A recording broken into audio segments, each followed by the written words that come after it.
Most people don't quit van life because they hate it. They quit because the van they bought slowly drained their money, their energy, and their confidence until there was nothing left to give. Here's what nobody in this space wants to tell you. The difference between someone who's been living and traveling in a campervan for 6 years and someone who sold theirs in defeat after one winter comes down almost entirely to the buying decision they made before they ever left the driveway. Not discipline, not attitude, not budget management on the road. The van. In this video, I'm going to show you exactly what separates a van that breaks you financially, mechanically, emotionally from one that becomes the best investment you've ever made. We're going to talk about chassis, layout fatigue, hidden maintenance costs, and the one category of van that most buyers completely overlook until it's too late. If you're planning to spend more than 2 years on the road, pay very close attention. Section 1. Why most van life plans fail before year 2. Let's start with the brutal truth. Based on patterns seen consistently across RV owner communities, used campervan marketplaces, and forum exit threads, a significant portion of first-time buyers end up listing their rig for sale somewhere in that 14 to 22-month window. Not a precise statistic, but a pattern consistent enough that dealers quietly count on it. That's not a sabbatical, that's a failed experiment. And when you dig into the exit interviews, the forums, the Reddit threads, the Facebook groups, the reasons cluster into 3 categories. Number 1, mechanical unreliability. The van became a liability. Breakdowns in unfamiliar places, repair costs that hit $4,000, $6,000, $8,000 without warning.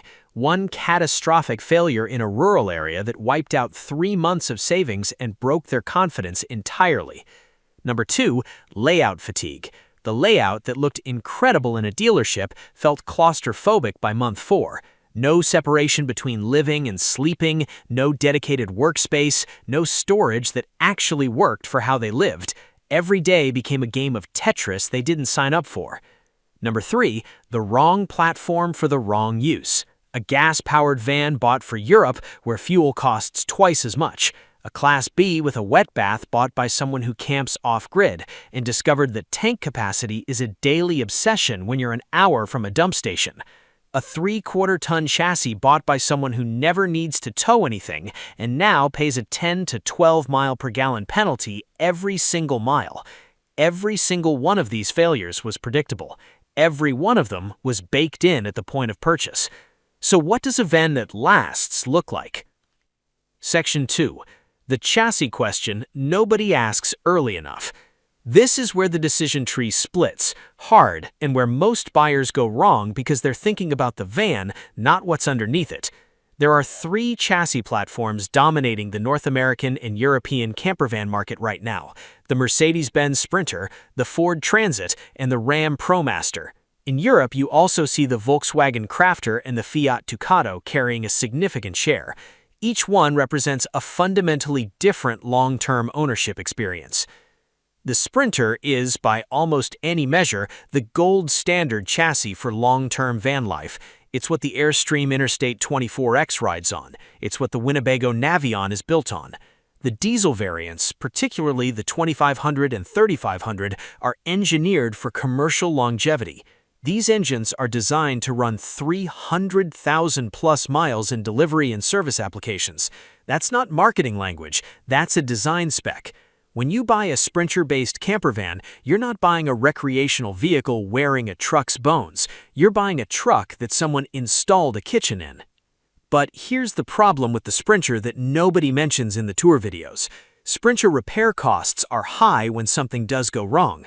The DEF system on diesel models, diesel exhaust fluid, requires attention and can generate expensive fault codes if ignored. And dealer network density in rural USA is lower than Ford or Ram. You can be in a stunning location with a van that won't start, and the nearest authorized service center is 4 hours away. The Transit is Ford's answer, and it has one huge advantage that's probably not what you're thinking. It's not power, it's not fuel economy, it's the fact that you can get a Transit worked on in almost any town in America. The transit-based Winnebago Travato has earned an exceptional reputation precisely because the platform is so service-friendly. Parts are cheap, mechanics are familiar with it, and the diesel option, now available in the US, is closing the efficiency gap with Sprinter. The Ram ProMaster is the wild card.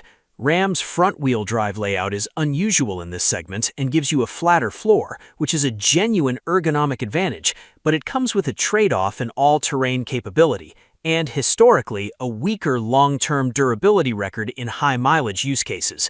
Not a deal-breaker for someone who sticks to established campgrounds, potentially a significant concern if you're doing serious boondocking across rough terrain. Here's the practical question you need to ask yourself. Where do you plan to be when something breaks? If the answer is anywhere and everywhere, the Transit wins on serviceability. If the answer is mostly Europe or the coasts, the Sprinter wins on longevity and diesel efficiency. If you're a light-use, campground-based traveler and budget matters, the ProMaster deserves more credit than it gets. But, and this is critical, don't buy the van, buy the chassis. The conversion sitting on top of it is replaceable in your imagination. The frame under your feet is not. Section 3. Layout fatigue is real, and it will end your trip. I want to spend some time here because this is the silent killer that nobody YouTubes about, because you can't make it look dramatic. Layout fatigue doesn't hit like a breakdown. It creeps in. It's month 3 and you realize you haven't slept a full night since November because the crosswise bed means your feet hang off the edge if you're over 5'9".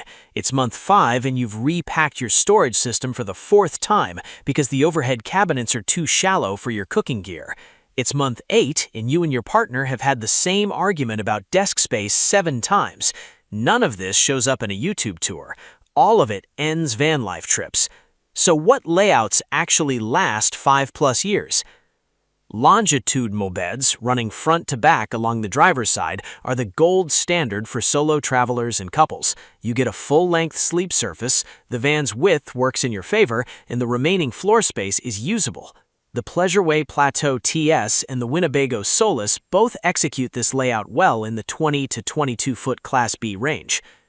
Murphy beds and convertible dinettes look flexible in brochure photos but accumulate daily friction. Converting your living space to your sleeping space every night sounds fine until you've done it 400 times. If you need that convertibility because of space constraints, fine, but don't buy it as a feature, buy it as a compromise and know what you're accepting. Garage storage, the rear underfloor pass-through common in the Airstream Interstate 24X in Thor Tolero, is one of the most underrated features in long-term van life. Bikes, gear, muddy boots, tools, everything that doesn't belong in your living space has somewhere to go. After 6 months on the road, you will understand exactly why this matters. Wet baths versus dry baths. A wet bath, toilet, and shower combined makes sense in tight floor plans, and many experienced van lifers use them happily. But if you're over 65 or have any mobility considerations, a dry bath configuration is worth the premium for. The ergonomics matter more the longer you're on the road. Here's the test I'd encourage you to run before signing anything. Find a floor plan drawing. Tape out the exact dimensions on your living room floor. Live inside that tape for 2 days. Cook in it. Work in it. See how it feels at 9 p.m. when you can't go anywhere. That 2-day experiment will save you more money than any negotiation trick at the dealership. Now, at this point, you might be wondering what battery capacity and floor plans have to do with staying on the road for 5+ years. The answer is everything, because almost every person who quits van life eventually traces it back to the same root cause. They didn't have a lifestyle problem. They didn't have a discipline problem. They had a buying decision problem. The wrong chassis, the wrong layout, the wrong systems, made on the wrong day for the wrong reasons. So when we talk about power, water, and maintenance budgets next, understand that we're not talking about specs. We're talking about the specific decisions that separate a 5-year van lifer from someone who sells in defeat at month 16. Section 4. The surprising truth about maintenance budgets. Here's the uncomfortable math that almost nobody in the campervan content world will say directly. A $120,000 Class B van with a strong chassis and a simple system stack will cost you less over 5 years than a $75,000 entry-level build with a complicated inverter setup, a marginal refrigeration system, and a fiberglass shell that traps moisture. That's not intuitive. It feels wrong. But follow the numbers. Let's say you're choosing between a used Winnebago Travato 59K at $78,000 and a new Mercedes Marco Polo at $115,000. Over 5 years of full-time use, a well-maintained Travato on the Transit chassis will typically generate somewhere between $4,000 to $9,000 in total repair and maintenance costs if you're diligent, based on real owner-reported data from transit van communities. The Marco Polo is a luxury-appointed conversion engineered for the premium end of the market, presents a different maintenance profile, more sensors, more integrated systems, more dealership dependency, more expensive parts when something needs replacing. The cheap van isn't cheaper, it's just cheaper to buy. This is especially true in Europe, where the cost of a breakdown, labor rates, proprietary parts, limited specialist coverage in rural areas can be genuinely punishing. VW Grand California owners report exceptional build quality, but also report that when something goes wrong, it goes wrong at a VW authorized center, on VW's timeline, at VW's price. The smart move is to calculate your 5-year total cost of ownership, not your purchase price. Add realistic maintenance, expected depreciation, and 1 or 2 surprise repairs. Then compare. Most of the time, the expensive van wins. Section 5. Power and water, where people underestimate and overspend. 2 systems define whether you can live the van life you've imagined or the van life the manufacturer assumed you'd live: power and water. On power, the baseline for full-time 4-season van life in 2024 and beyond is 200 amp-hour of lithium battery capacity minimum, not AGM, not lead acid. Lithium. The difference isn't luxury, it's usability. Lithium batteries discharge safely to 80 to 90% of their capacity. AGM batteries, practically speaking, give you about 50% before you're damaging them. On a cold morning in the Scottish Highlands or at a desert boondock site in New Mexico, the difference between a battery that actually delivers what it promises and one that gives up early is not theoretical. The Winnebago Echo ships with a serious lithium setup and a robust solar array. The Thor Talaro 20U has made improvements here in recent model years. If you're looking at any van where the power system looks like an afterthought, a single 100-watt panel and a coach battery, price out the upgrade before you buy, not after. On water, fresh water tank capacity is one of the most overlooked specs in the decision process. A 20-gallon tank sounds fine in a brochure. In reality, with 2 people showering, cooking, and drinking, 20 gallons is 2 to 3 days of comfortable living. If you're camping anywhere off hookup, you want 30-plus gallons. If you're in Europe, where wild camping is restricted and service points aren't always where you need them, 40-plus gallons provides genuine flexibility. The vans that get this right, that were actually engineered for full-time use rather than weekend escapes dressed up as full-time options, are the ones that last. Section 6. Who should buy what? The honest breakdown. Let me give you something actionable, a direct recommendation by buyer profile. If you're a retired couple planning 3 to 5 years of full-time or near full-time travel in the USA, look hard at the Winnebago Travato 59K or the Pleasureway Plateau TS.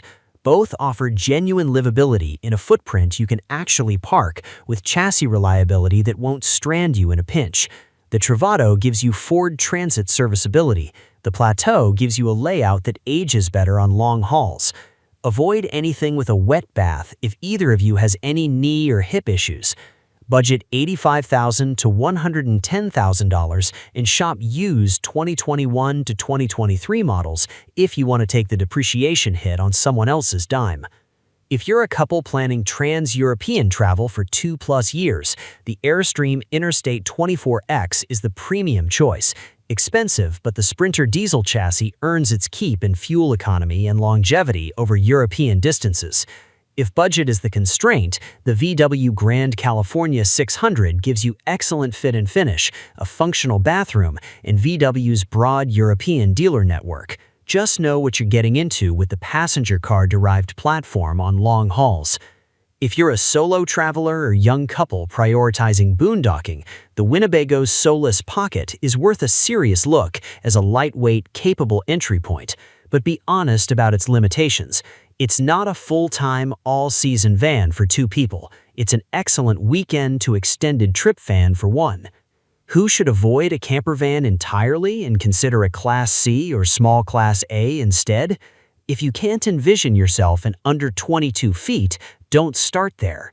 A $95,000 Class B will frustrate you if you fundamentally need more space. The romanticization of van life is powerful and real, but it doesn't insulate you from 6 months of neck crouching in a ceiling that's 2 inches shorter than you needed. Know what you're actually buying before you fall in love with an aesthetic. Here's the honest truth after everything we've covered. The 5-year van lifers are not tougher, luckier, or more adventurous than the people who quit at 18 months. They just made a better decision at the start. They bought a chassis with a proven track record. They chose a floor plan they could actually live in, not just tour in. They calculated total cost of ownership instead of falling for the lowest sticker price, and they bought a power and water system that was sized for how they actually intended to use the van, not what the manufacturer assumed. The market is full of campervans designed for the fantasy of van life. A much smaller number of them are designed for the reality of it. Your job, before you hand over $1, is to figure out which category you're holding. I've told you which vans I believe are worth taking seriously and which ones come with hidden compromises, but every buyer's situation is different. The variables that matter for a 62-year-old retiree in Arizona are not the same as those for a 34-year-old planning a 2-year European circuit. What they share is this: the decision is irreversible faster than you think. A campervan depreciates, your time doesn't. 5 years from now, you won't remember the extra cabinet space or the upgraded upholstery. You'll remember whether the van gave you freedom or quietly convinced you to go home. Buy accordingly. One question before you go, and I actually want to hear your answer in the comments. If you've already bought a campervan, what's the one thing you wish you'd known before you signed the paperwork? And if you haven't bought yet, what's the single biggest thing holding you back right now? Drop it below. I read every comment, and I'm building future videos around what you actually need to know, not what dealers want you to hear.